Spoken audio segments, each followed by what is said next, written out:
Very good.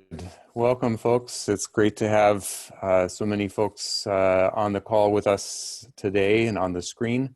My name is John Humphreys. I'm the Executive Director, Lead Organizer for the Connecticut Roundtable on Climate and Jobs, one of the organizations that has been part of a coalition advocating for sustainable transportation policies and practices as we give attention to the need for addressing transportation emissions in order to save the planet and protect the climate.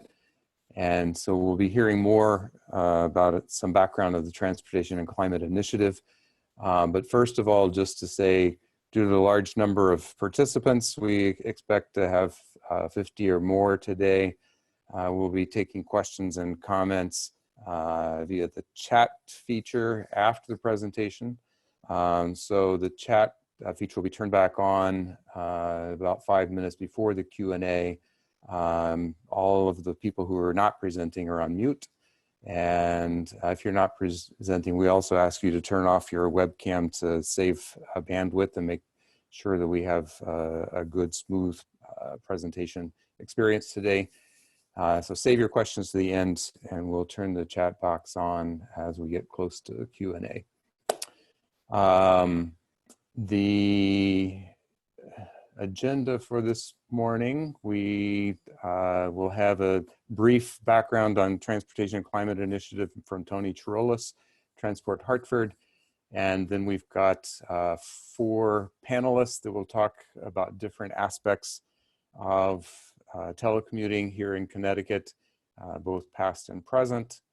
And then we'll wrap up with hopefully around 20 minutes of Q&A and closing and final comments. And part of my job is to keep us moving along and try to stay mostly on this schedule.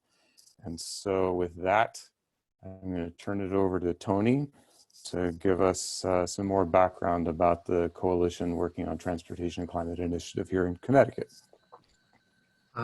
Yes, my name is Tony Chirolis, the Transport Hartford Coordinator at the Center for Latino Progress. The Transportation and Climate Initiative, this is part of our series of gatherings. We've gone to web gatherings from what we actually prefer is networking dinners.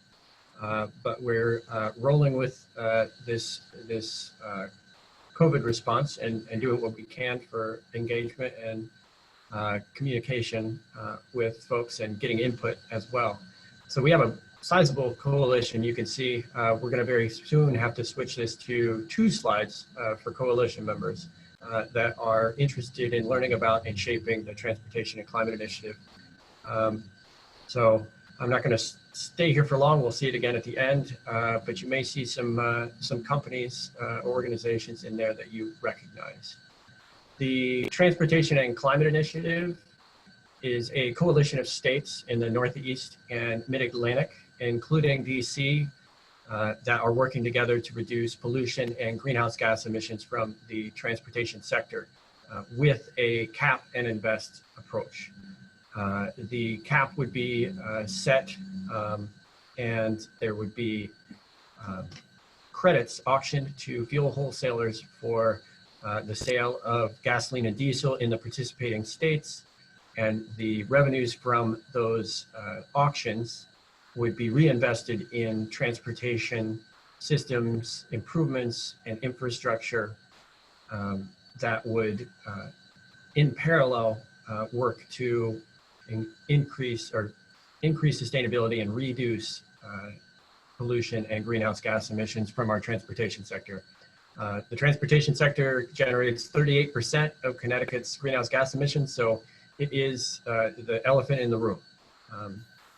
One thing that we think is very important is that this effort is leading with equity in environmental justice right up front, and it is taking significant consideration for overburdened and underserved communities, both rural and urban, in the investments that are being discussed. There are complementary policies. This is kind of how we tie back in here to telecommuting. There are policies at companies at the state level with municipalities that may need to be addressed in order to best reduce greenhouse gas emissions and pollution from the transportation sector. It's not just cap and invest, it's all the other things that go around that. So just having broadband internet and closing those gaps is not going to be the only solution. We also have to address policy issues and potentially workplace, work-life balance type arrangements. So we are continuing to seek input, listening to community members, and hosting events like this. And as mentioned, the regulated fuels are right now gasoline and on-road diesel, and that's what's been proposed. Jet fuel and methane gas and propane are being talked about, but not yet in the framework. They're a much smaller share of the greenhouse gas emissions from transportation uses right now. Right now, we're focusing on telecommuting. It is a very significant topic with the COVID response. As John mentioned, this is a somewhat self-selecting audience. A lot more of this audience has at least some telecommuting experience than your typical Connecticut worker. But even with that audience that has already been telecommuting a lot, at 57%, at least part-time, that has gone up with the COVID response to 76%.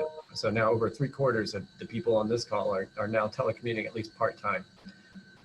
Some folks have also been laid off or are on leave due to the COVID response and are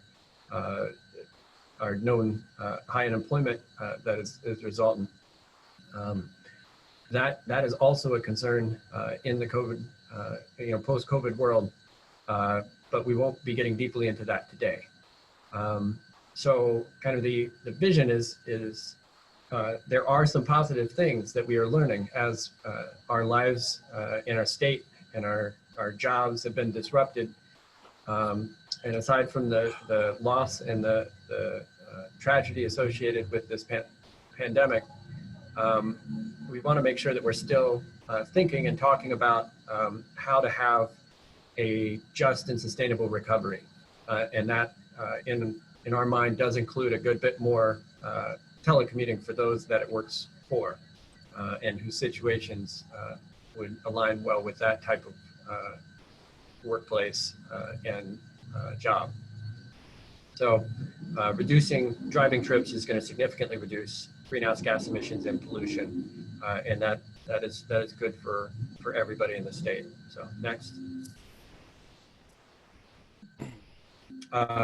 This was popping up for those that had attended earlier before we started. We have a long list. People were very engaged in providing their thoughts on opportunities and challenges. I'm definitely not going to read these. I spent 3 years telecommuting when I worked at Pratt & Whitney as an engineer. I was one of the first design engineers that they had telecommuting. And it was a significant learning process. And I personally got to experience a lot of opportunities and challenges. And I'm glad we get to talk more about that today. All right. Thank you, Tony. And for those that are just having joined us, this is John Humphreys, and I'm with the Connecticut Roundtable on Climate and Jobs, one of the organizations part of the coalition that's been working on the Transportation Climate Initiative. Thank you for being with us today for this webinar on telecommuting. We have a great lineup of panelists, and reminder for folks that are just joining, we are going to be taking questions via the chat box at the end. And at the moment, or during this webinar, all the non-presenters will be muted, and we ask that you keep your video off to protect bandwidth. A few minutes before the Q&A at the end, we will turn the chat box on, so if you can hold your questions till then, presenters will be responding at that point. So I want to jump right in. Our first presenter panelist is Brad Palazzo, who's the Director of Community Impact at Comcast for the Western New England region. And Brad's going to talk with us about the broadband challenges and opportunities.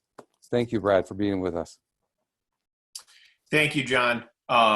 It's a pleasure to be with you all this morning. And as John said, I wanted to just kind of talk about and go through, what Comcast is doing to try and make this pandemic and this crisis easier for folks. So as our communities continue to manage the pandemic, we recognize we play an important role in helping our customers stay connected, not only to their families, but their workplaces and their schools. Internet is more important than ever. And to that end, we recently announced that we were extending commitments that we put in place when this all started in mid-March for all of our Xfinity customers through June 30th to help ensure that students can finish out the school year from home and remain connected to the internet. So I'll kind of go through a few prongs of that, of those commitments. And one piece of it in particular, Internet Essentials, I think is vitally important to helping lower income individuals connect at any point, but in particular now more than ever for the working and learning from home. So from Comcast's perspective, network performance is always priority one. Connectivity is extremely important and more important now than ever. And people across Connecticut are relying on us as a telecommunications provider to make sure that they can stay connected to do what they need to do professionally and from a learning standpoint at home. And our technical and engineering teams continue to work tirelessly to support our network operations 24/7.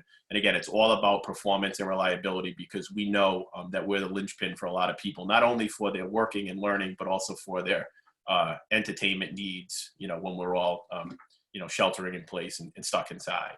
And we've put a lot of preventative measures in place in accordance with CDC guidelines, and in particular with our technical group. We're completing most of our work from outside the home, if possible, and distributing self-install kits so that customers can hook up the end device on their own. And we're really limiting interactions with customers by only entering homes or non-essential businesses if the services are completely out or unusable on all outlets. And then, customers, that have received a self-install kit or are just having issues with activation. So really trying to honor the issue and make sure that we're helping our customers during this time. And then Internet Essentials is really one of the key things I wanted to talk about. Internet Essentials is Comcast's broadband adoption program. It's the largest and most comprehensive nationwide. It's really about connecting individuals and families, low-income households to the internet, and really attacking the digital divide from its three prongs, which is cost of service, hardware in the home, and then digital literacy skills that are necessary. And since we launched the Internet Essentials program in 2011, I'm proud to say that we've connected more than 92,000 people to the internet through Internet Essentials across the state, and in Hartford in particular, because I know we're talking statewide, but there's a large contingent of folks from the Hartford area. We've connected nearly 20,000 people to the internet through Internet Essentials. And one thing that we're doing, because we know how important it is to be connected, so now through June 30th, eligible new customers that sign up for Internet Essentials will receive from Comcast 60 days of complimentary internet service. So they won't see a bill for 60 days after they sign up. And we've been working with, in partnership with school districts, libraries, of course, municipalities and nonprofit partners to really share this information about the program and make sure that people are educated enough and are signing up. And then in addition to that 60 days of complimentary service, we're also temporarily offering amnesty to all low-income households who would otherwise qualify for Internet Essentials, but have a past due balance. So we're going to offer amnesty for that debt for the purposes of that family or that individual connecting to Internet Essentials, so long as they meet all the other eligibility criteria, which primarily is you have to live in a Comcast service area and you can't have subscribed to Comcast internet service within the last 90 days. And then during normal BAU procedures and operations, Internet Essentials costs a household $9.95 a month. And folks can learn more about the program at internetessentials.com. So really that's one of our key efforts to make sure that we connect everybody and leave no one behind during this issue and ongoing after this. And then additionally, we've opened up all of our Xfinity Wi-Fi hotspots that are at outdoor locations or businesses until June 30th as well, and that includes non-subscribers. So folks can go to xfinity.com/Wi-Fi, and it pulls up a really nice aerial map that denotes where those hotspots are located, and folks can connect to those as well out of the home. And from a Comcast business standpoint as well, those are folks that need to be supported as well, because a lot of small to medium-sized businesses are now in a remote thing. So we've been working and supporting those customers as they begin to run their businesses from home. So providing free trials of apps and services, including virtual project management and business text messaging and collaborative tools to help them stay productive and secure. And then closing two final key areas. One around no disconnection and waiving late fees. So we've made the commitment at this point through June 30th to not disconnect a customer's Xfinity services, and we will waive late fees if they contact us and let us know that they can't pay their bills during this period. And our customer care teams are fantastic and always available to offer flexible payment options and help them find other solutions so we can meet folks, where they are during these uncertain times. And the question about service delivery and expansions always comes up, so I'll address it up front. Comcast is interested in serving as many customers as geographically and economically feasible, and we will continue to evaluate opportunities to deliver our technologies to new and existing customers. And we invest in our network. We want to stay ahead of consumer demands. We want to provide among the fastest and most reliable internet speeds across our fiber network, and really make sure that in-home Wi-Fi experience is second to none, and really provides folks with an experience they can rely on year round. And we're proud, to play a role in bringing broadband to underserved and unserved areas of Connecticut, and we'll continue to try and connect more residents in need to make sure that they have the broadband service they need, which in line increases access to technology. So I'm really happy to be a part of today's discussion, and very proud of what Comcast is doing for all of our customers to keep them connected during these difficult times. So thank you again, and John, I'll turn it back to you. Yeah, thank you, Brad. That's terrific, and we need the collaboration and leadership of all parts of this system, and broadband providers is one part of the system to make telecommuting work. And for those that joined us late, just a reminder that this is being recorded, and if you missed the first part of this, you'll be able to get it afterwards. I'm going to jump right next to the next presenter, Russell McDermott.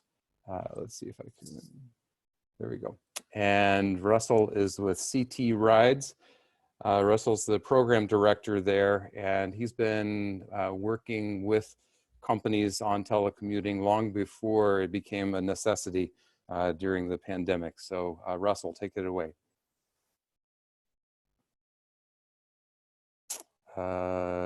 Russell may be on mute. Okay, can you hear me now? Yes. Okay, perfect. Thanks for the introduction. Today we're going to be talking about teleworking before and after COVID-19. Like John said, I'm the program director for CT Rides. Next slide. So CT Rides is a program of the Connecticut Department of Transportation. We're a statewide commuter services program, and we offer services for both commuters and employers. For commuters, simply put, we help them find the best way to get to work or school other than driving by themselves. So we promote different things like carpool, vanpool, transit, bike, walk, and telework. For employers, we provide customized worksite solutions that help companies with their commuting and transportation challenges.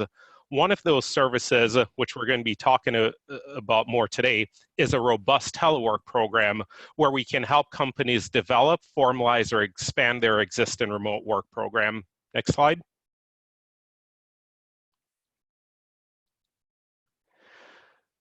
The stats on this slide provides a picture of what the environment was like prior to COVID-19. So a little over 5% of people in the US worked remotely. And I think Connecticut is a little higher than the national average. I think the last number I saw was right at about 5.6%. As you could see, there's been a massive increase in the number of people teleworking over the last 15 years, 173%. And that's a huge increase in a relatively short period of time. Back in 2017, we quietly crossed a key milestone where we had more Americans worked from home than actually used mass transit. And last but certainly not least, I think that last stat at the bottom of the slide, I think it highlights the environmental impacts that these trends have on, that teleworking trends have on the environment. So as we look at these, what does that all mean for us? Well, teleworking was growing at a pretty significant rate prior to COVID-19. I think it's really skyrocketed over the past month, and I think we're going to see a gradual, continual increase of that. You know, there were a lot of factors that contributed to that rise over the past decade or so, such as new technology and really the push, especially from the younger generation, to really have that work-life balance that I don't think we've ever seen to that extent. Next slide. Now, this is a very important slide.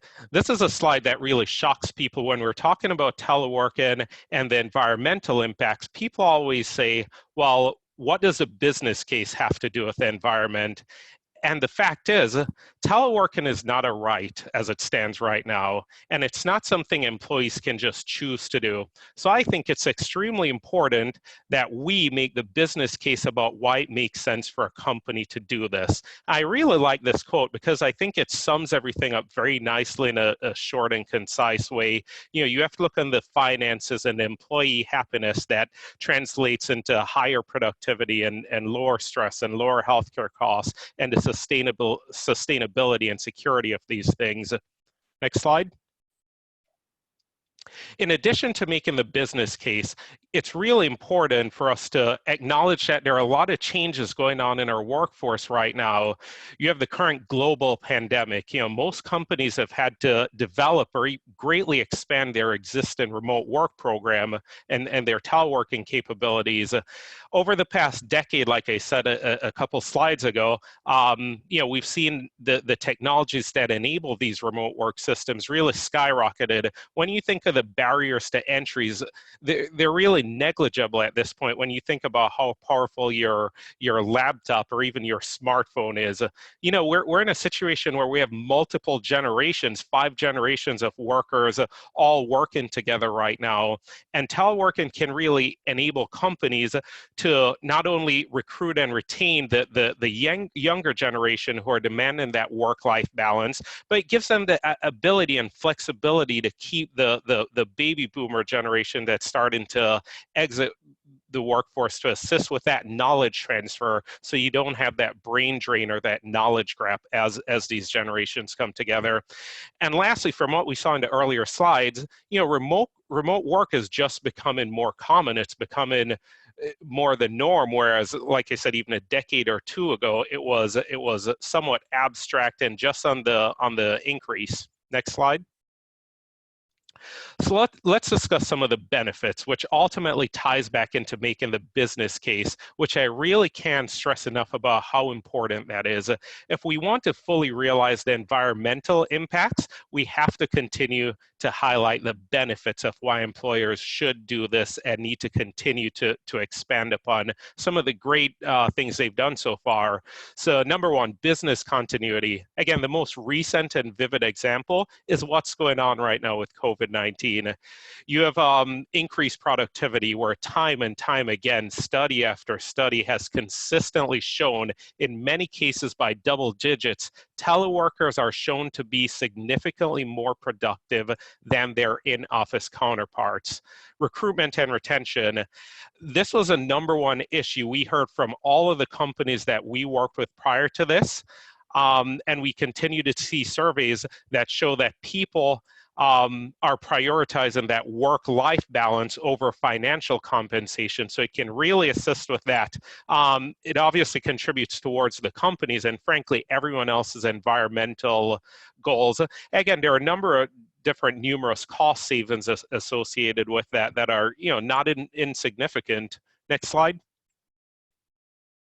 This slide I'm not going to go into too much detail on, but I think it highlights many of the benefits that you already think about when you think about working remotely. Again, the work-life balance, the increased job satisfaction and morale, which ties into increased productivity, lower stress, lower healthcare costs for the employer. Again, saving on some of those commuter expenses, traveling back and forth. And again, I can't overstate the increased productivity that multiple studies have cited with employees who telework.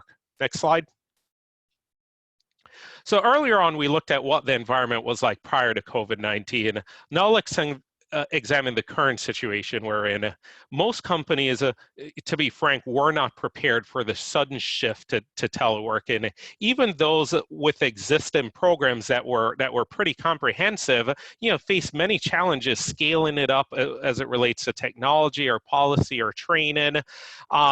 This situation really showed the need for things like a formal policy and a formal agreement. It's one thing to let one or even several people telework on an ad hoc basis, but it's another thing to really do that with large groups or even large organizations. The most important thing that we saw, and we need to remember, is that we're not currently in a normal situation. No one was prepared for this. We have a lot of people who have, child or dependent care issues. And we really need to remember that people are under a lot of stress right now, whether it's uncertainty in their personal or professional lives. So, the one message I really like to give to everyone in every presentation I do is we really need to all take a step back and look at this in the perspective that we're in when we're talking about this topic. Next slide. So even after the state reopens in a couple weeks, I think we're going to see a lot of people continue to telework because of several issues like, limits on office capacity or childcare issues, or just the fact that people are generally afraid to go back out and get back to normal. But with that said, I think there are a lot of things that companies can be doing right now to better position themselves for what we're calling the new normal. I think developing program and guidelines will go a long way. Use this experience as a pilot program, use it to identify the gaps that you have and fill them and find out what works and what doesn't. Establishing a communication standard, that is the foundation of any successful teleworking arrangement. Effective communication is a must for a successful program, and it's everyone's responsibility, from the managers to the individual employees. You need to have that clear and concise communication, and you really need to plan for success. Next slide. So let's talk about what's next. We need to prepare for the new normal. We need to rethink how we operate, not only companies, but employees as well. Globally and in Connecticut, I think we're seeing a massive shift on how we go about our daily lives. And that shift can really go in a number of different directions right now. We're in a really unique time where it's I think it's going to be a tale of two stories, where on the one hand, I think we're going to see a continued increase in how many people work remote and telework in different flex work options. But I think we're also going to see an increase in the number of people driving by themselves. You know, we've been conditioned over the past 8 weeks to equate personal safety with distancing, and I think that's going to translate into a lot of people driving alone by themselves. And lastly, the one thing that everyone seems to agree on for the future is that it's uncertain. We're in uncharted territory, and I think the post-COVID-19 world is going to look a lot different than even a month or two ago. At the screen below, you could see our contact information. That's the state's website with all of the up-to-date information on their response to it. And we also have our contact information. So if you have any questions, if you need our services, please reach out. We just wrapped up a comprehensive set of telework webinars that can really assist companies and employees with best practices and strategies and resources to use. Thank you.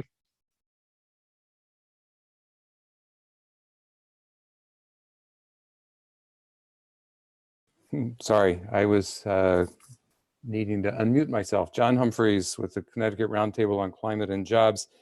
And thank you, Russell, for that presentation. And next up, I'm pleased to introduce Ed Hawthorne. The Roundtable on Climate and Jobs, one of our constituencies is working with organized labor. And Ed represents two of the affiliate groups of the Roundtable, AFSCME Council 4, and also the Western Connecticut Area Labor Federation. And as one of the state's largest employers, the state of Connecticut has a significant role to play in addressing transportation emissions. And the state employees have been pushing for greater access to telework for some time. And Ed's going to talk with us about that. Take it away, Ed. So, hi, I'm Ed Hawthorne. I am the Vice President of AFSCME Local 269, which is mainly the Department of Labor. I'm also the President of the Western Connecticut Area Labor Federation, which is of the AFL-CIO. I'm here today because I believe organized labor's voice and the voice of working people really needs to be heard in this discussion regarding telecommuting. It's not only about public health, but about how it impacts workers and how we work. So I work for the Connecticut Department of Labor. I am a appeals referee, so I hear appeals of unemployment compensation decisions. My job itself, my grandmother actually had the job, so I know a lot of history from it. And since the 70s, the appeals division has been teleworking. It started out at first where there was just a lack of office space. They'd hold hearings in like a town hall or wherever they could find the space to hold the hearings, and then write the decisions at home.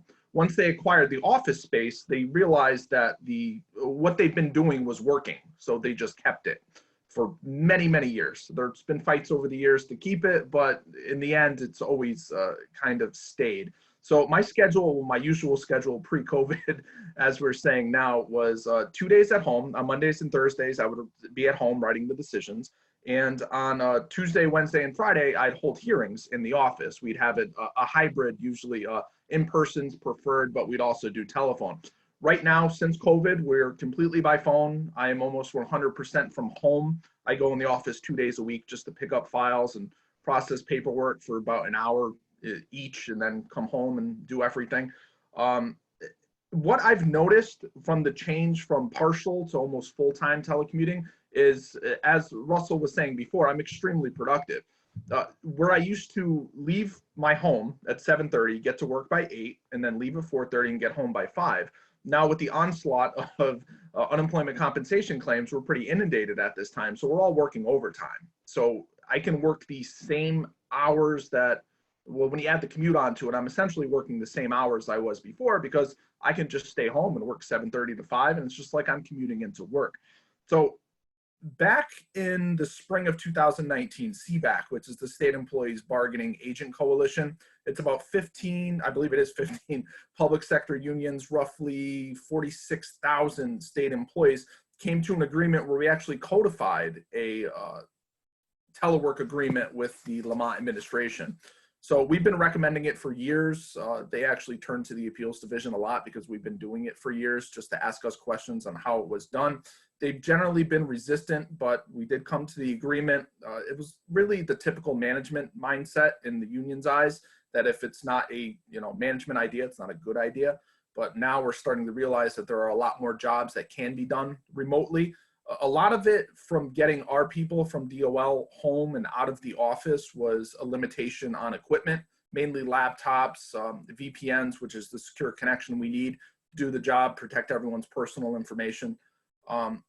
So the reason why the union thinks this is a great idea and the reason why we pushed it for so many years, enhances efficiency, it improves productivity, it reduces emissions, traffic congestion, and ultimately it saves taxpayers money because we're not the wear and tear on the roads, everything like that. It's just not there. So the agreement itself, we actually have explicit guidelines that we negotiated. So there's standards of conduct, there's work performance and measurement, including a daily activity log. Use of state authorized equipment is something that is in the agreement as well, and protection of confidentiality and more. You can kind of see it here over my shoulder there. I'm in a redone basement. That's why there's stairs there. There's a lock on the door upstairs. I have, people's social security numbers down here. The door stays locked. I have a briefcase to my right. That's where everything stays locked otherwise. And the computer itself has multiple security features on it. The telework agreements year to year can be revoked if it's not working out, and then they have a discussion as far as modifying it or revoking it. It's not really, teleworking is nothing new. Private companies have been doing it for years, so we're going to hear from the Hartford later on to tell us about that as well. But the public sector is starting to catch on. It's not, blue state, red state thing. For instance, Tennessee has about 38,000 executive branch employees. They hope to, pre-COVID, hope to expand their teleworking to 27,000 of those from the current 6,000 that they had. Utah expanded their initial telework from 136 workers to about 2,500, led by the Republican governor as well. COVID-19, as we've all said, is really changing the landscape. And as a worker advocate, I don't want this to be mistaken that telecommuting should be used to displace any workers, outsource or eliminate workforce, but to enhance the work-life balance and to make a workforce more productive. I always say a happy workforce is a productive workforce. If your workforce is happy, they're going to run through a wall for you. So, you get a little bit more out of them if the work-life balance is a little bit, more feasible. Somebody's not commuting bumper to bumper traffic on 84, 91, or 95 as we all have been, because magically at 5 it turns into a parking lot.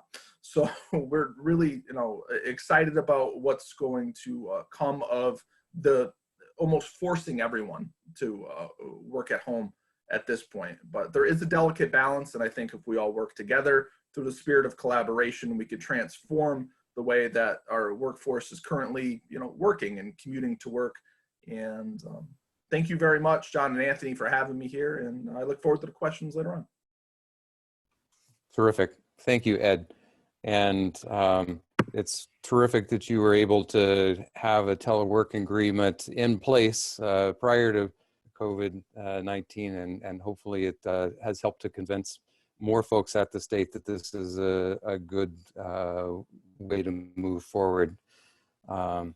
So I want to move on to the next speaker. And in 2015, when I was appointed to the Governor's Council on Climate Change, the Hartford was recruited as one of the business members of the Governor's Council on Climate Change. And I got to know Brian's colleague, David Robinson, and also Pat Brown.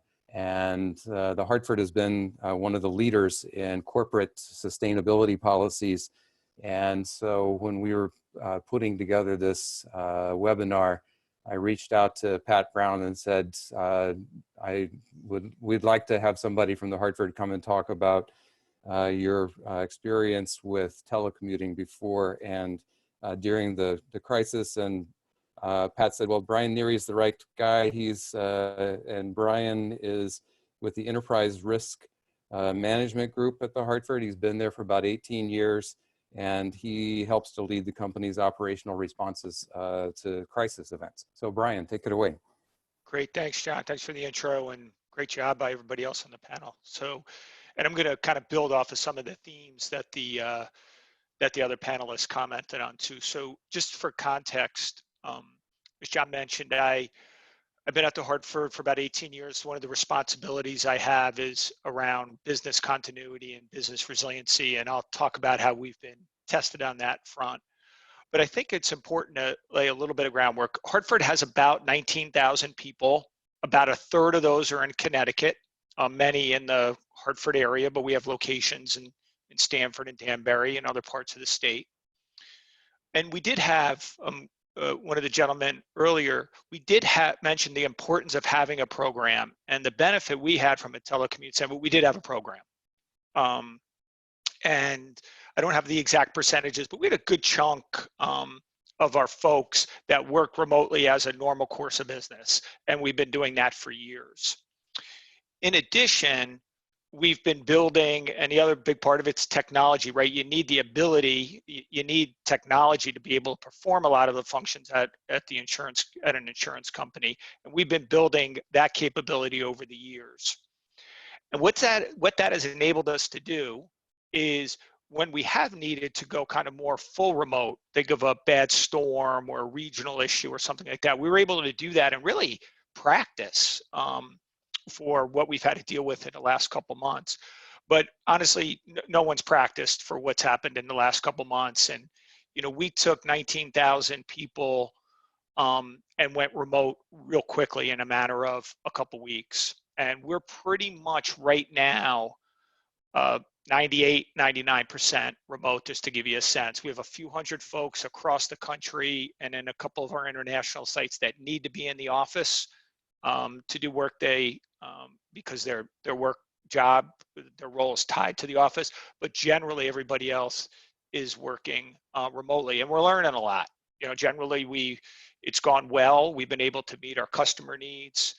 I'll talk about employees in a minute, but we've been able to, you know, kind of meet the operational day-to-day needs of the company. I think it's making us think different about certain jobs that maybe in the past we didn't think could be done, you know, effectively remotely, and those are being done pretty well right now in a remote setting.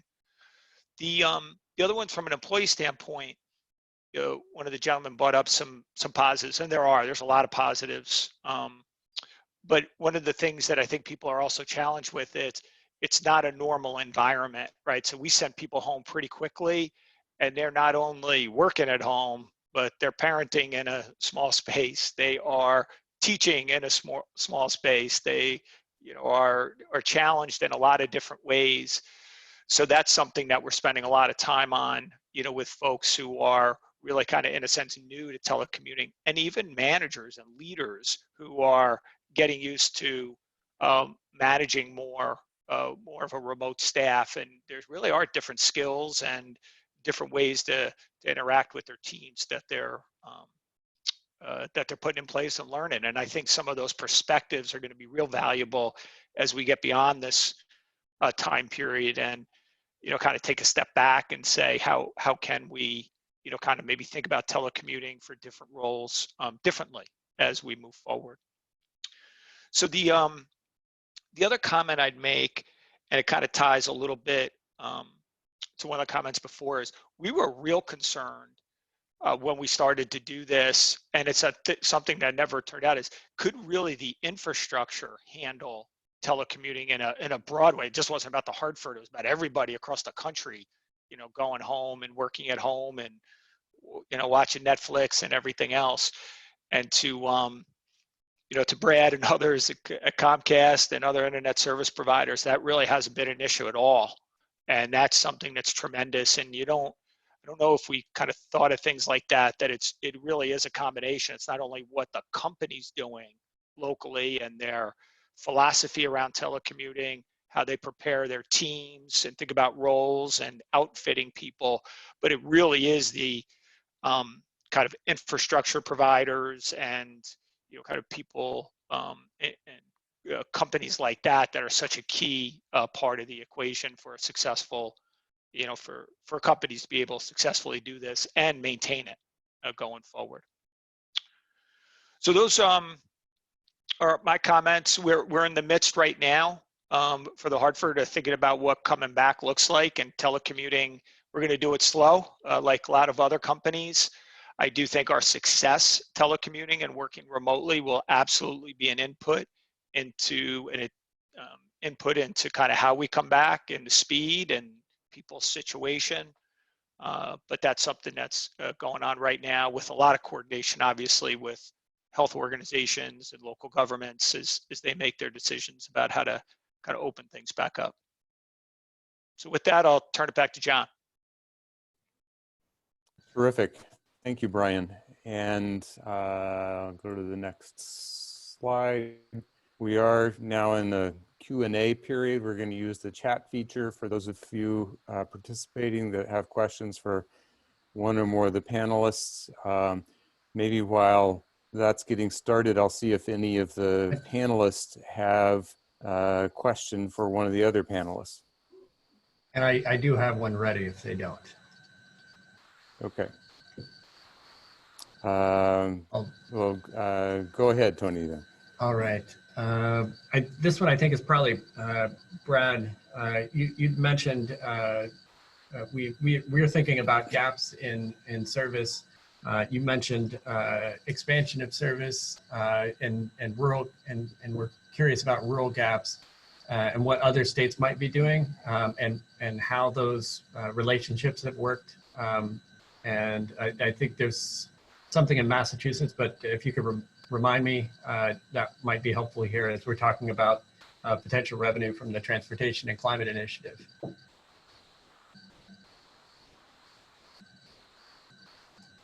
Oh, you're off mute now. Thank you. Yeah, it's a great question, Tony. I appreciate it. Yeah, and a great example. Just to the north, we've been working in Western Massachusetts to extend broadband services to a number of towns, more rural towns. We've serviced Western Massachusetts for a number of years, but there are a number of outlier rural towns, and through a public-private partnership between Comcast and the Massachusetts Broadband Institute and the Baker-Polito administration, which instituted a last-mile leadership team, we were able to expand services to those underserved and unserved areas, really a last mile program. So to make sure that, those folks living in those more rural communities had services to the home. And this initiative really was put forth by the Baker-Polito administration along with the Mass Broadband Institute in the form of infrastructure grants to do that. And through an RFP process, they put out to all qualified private sector broadband providers, and Comcast won that RFP and then was able to, through a cost sharing models, provide the services. So it made it much more palatable for us to build out, and we're extremely proud that we're able to offer services to many of those communities. We did some kickoff events when we lit up those towns, and one of the towns in Montgomery, Massachusetts, I remember at the event, one of the city officials was just talking about how they had one telephone line in the building and like one computer with internet access. So clearly it's impossible to run a town, even a small rural town, with that type of connectivity. So we were very happy to do that, and we'll certainly always entertain any geographic area that makes financial sense for us, and the need is there. So thanks. And great answer there. It's good to have other states to look to for examples. The next question I had that came in was from Gannon, and this one I actually have experience with as well, as I was an early telecommuter for Pratt & Whitney, and they hadn't quite figured out how to handle expenses for telecommuting. Perhaps from CT rides or the Hartford or the state of Connecticut, internet and work from home does have costs and expenses for the employee. With the internet access, telecommunications costs, I had to upgrade my cell phone plan to unlimited data. when I went to full-time telecommuting and space costs and such. What are the best practices for compensating telecommuting employees for those expenses? Or It's Brian. I can Brian Neary from the Hartford. I can comment. I can comment on what we do, and I think it's. I'm not sure if how other organizations may handle it, but one is we have real clear kind of policies and guidelines that are documented and shared as groups consider whether folks are going to work kind of full-time remote, part-time remote, and those things do matter, right? In terms of what our expectations are, everything from kind of internet capability to ergonomics and what their workspace is at home. And we have different policies in place in terms of reimbursement depending on the person's kind of role and their needs in their particular jobs. Because we know there are some obviously saves on the company side around real estate and so on. It varies though depending if someone's permanent versus periodic remote working, and then the type of role that they have might require them to have different sort of capabilities in their home setting. Ed, did you want to weigh in from the state side? As far as the CBAC agreement, there's no real reimbursement. As for when DOL moved the people that weren't normally at home, or even like with me for my phone, I used Wi-Fi calling instead of the actual dial out for the from the cell tower, just to make it a little bit easier and more consistent from where I live in Wolcott. There's no reimbursement. I know a lot of the people, they switched from mainly coming into the office to get the help to more of a telephone and internet based. So they provided them all with laptops, and they provided them all with cell phones as well. So the people that are doing more of the call center aspect have a cell phone that's tied to the computer through a program where they can call out, and it's not, their personal number that they're using, which is good. But as far as internet costs or anything like that, that's all on the employee because they consider it to be optional. They said, well, we still have the workspace, you can come in. So. The next question, I knew this one will probably come up, was for any of our panelists or our CT rides. We know what the state's telecommuting percentage was for people working most of the time telecommuting, around 5.4%. But for your organization, are you able to quote the percent telecommuting before COVID and then during this COVID response? It's still too soon. We haven't seen too much data coming out about how many people are currently teleworking right now, but I think in the next few months we're going to see a lot of good information coming back about that. And just one other point to point out from the last question, I think Brian really hit the nail on the head about the reimbursement and the financial compensation. One thing we have to keep in mind is that every company is going to be unique.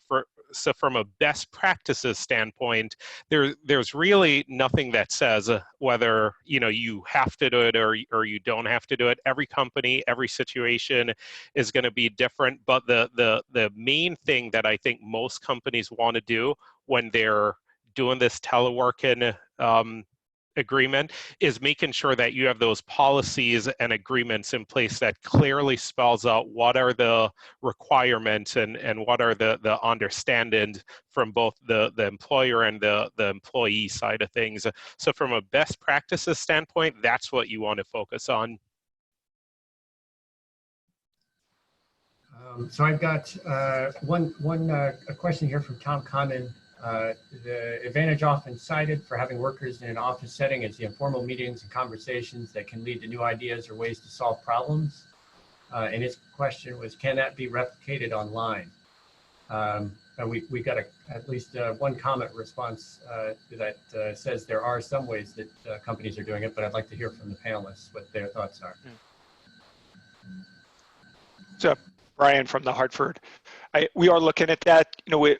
Many companies, Zoom's an example that we're using today. Many companies have different collaboration tools, and we're looking at those tools and seeing maybe if there's other ones we can use that can help with some of this, truly like that collaboration and kind of group think. Technology is unbelievable, but it's a combination of the tools and then a bit of the mindset, with leaders and managers about how to make that work. I would say right now, everybody, and I don't think the Hartford's unique, I think everybody's in somewhat of a response mode right now. But I think as we think about this longer term, knowing that, technology could be a way to, kind of bring people together in a different way than we're normally used to working. So. Anyone else that wants to weigh in on the water cooler conversations? The next one I had, there's two that kind of I want to bring together with from Kathy and from Sustainable Fairfield. It's probably Daphne. What are the social impacts of telecommuting? Any studies done regarding the effects of decreased social interaction? Will telecommuting become something that privileged people get to do, creating a greater divide between the haves and have-nots? And kind of continuing from Sustainable Fairfield, it seems like telecommuting is an equity issue. So any thoughts from our panelists on equity and access? A lot of our essential workers are not able to telecommute, and some of those jobs that aren't telecommuting type jobs are put on hold or laid off for this COVID response. So equity is something we should probably talk about right up front. This is Brad. I could just start very quickly, and then I'll defer. In terms of the equity and access, I think Internet Essentials is a great example of the connectivity piece. Obviously, some of the other interpersonal and social aspects, I won't cover, but the connectivity piece is key, and Internet Essentials, I think, levels that playing field from an equity standpoint to make sure that there is a product out there that folks can gain access to at a very low cost and make sure that they are connected. So if they have the ability to work from home, not having a connection at home isn't a barrier to that if their employer does allow that. So I think that's at least from my vantage point, something positive that we're doing to kind of make that aspect of connecting and working from home more equitable. Hey, Tony, I think it's really a double-edged sword, the question. I mean, there's no doubt about it. The data, I think, shows that the overwhelming number of people that are teleworking tend to be in the white-collar jobs, higher paying jobs. But with that being said, I think from an equity standpoint, teleworking can also open doors to a lot of people who maybe have mobility challenges, who might not otherwise be able to go into an office setting. So I think that it can actually help to reduce that divide and provide greater opportunity for people who otherwise could not go into your traditional office settings. The other thing that was touched on is the social impacts.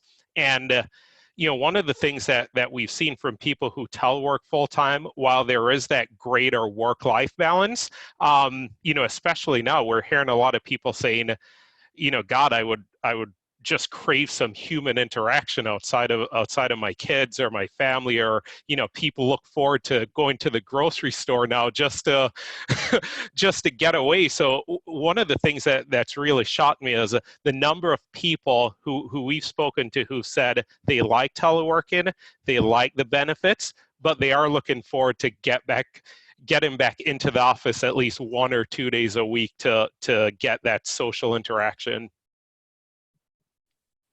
Just also on the social part, I've actually, as far as union business and stuff like that, I've actually been a whole lot busier since this happened, not only because there's a crisis going on with workers, but because it's so easy to access. So for instance, today I'm on this Zoom now. I have another Zoom at 4:30. I have another one at 7. Tomorrow I have a Zoom training at 7. On Thursday, I got another Zoom. So instead of driving to these locations, and in the past, I would just say no, and it's like, well, no, I'm not going to drive. an hour to wherever it is. Now I could just say, all right, well, I'll come down to the office, put on a Zoom for a half hour, and then, you know, go right back upstairs to where I was before. So as far as social impacts, I think somewhat it might even affect that work-life balance a little bit more, at least for me, because it's so much easier to access each other because there's not that commute factor and taking up some of the time away from the family.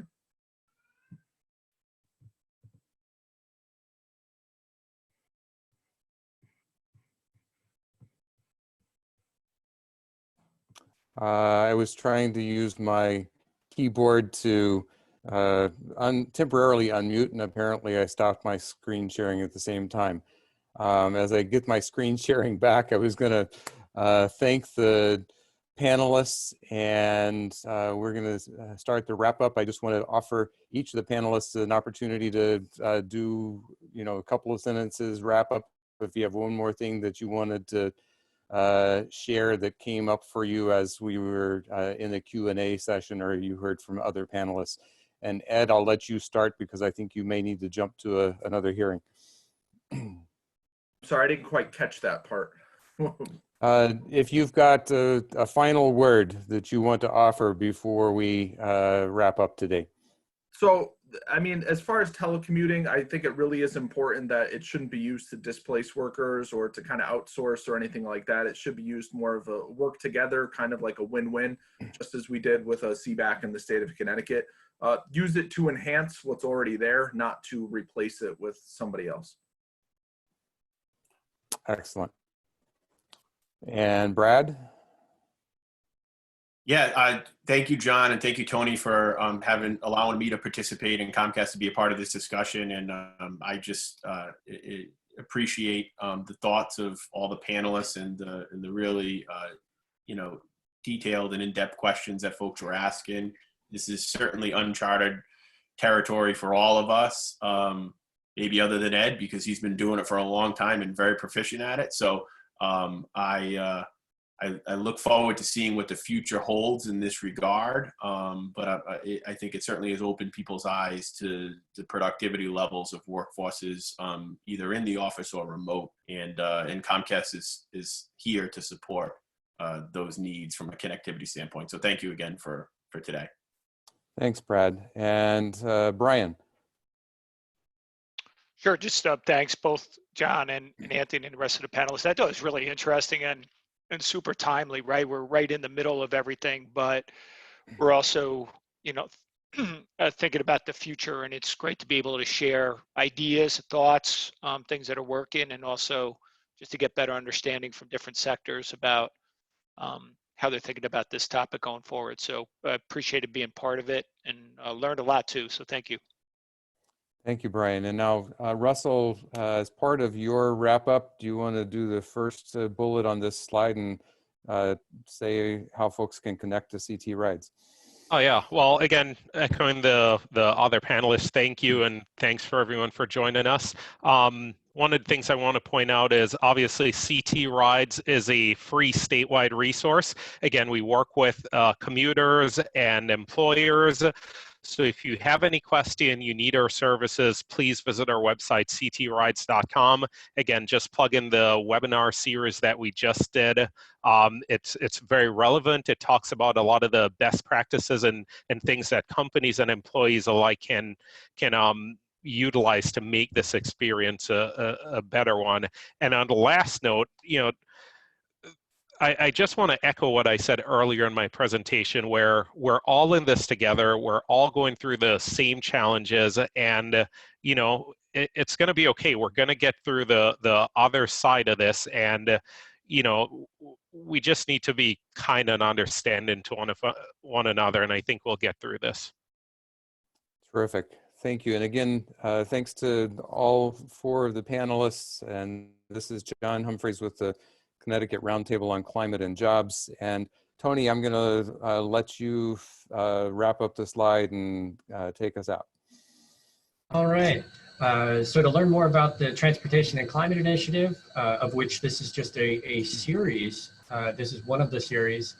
We recently did one on EVs and electric buses, and we'll be continuing these into the future. Hopefully at some point returning to networking events and community dinners. So there's a link in the slides that will be going out to more resources on the Transportation and Climate Initiative. Anybody who may be a legislator that or local leader that is tied in today and interested, stay tuned. We'll be needing your expertise in early end of 2020 and early 2021 as this becomes a legislative effort in the participating states for the Transportation and Climate Initiative. We'd also like to invite organizations and companies that are not yet part of the coalition to join us in working on this together. And you can send me an email if you would like to get more involved or follow up after when we send the follow-up email to all of those that are RSVP'd. And just to confirm, this webinar has been recorded, and we will be sharing the slides with these links and the recording with anyone who has RSVP'd. If you were forwarded this meeting notice and we don't have your email address, reach out to us and we'll get that to you. We'll get you the materials. Thank you again for joining us today. Looks like a beautiful day out there. I hope everyone has a great and safe week. Thank you. Thanks, everyone. Thank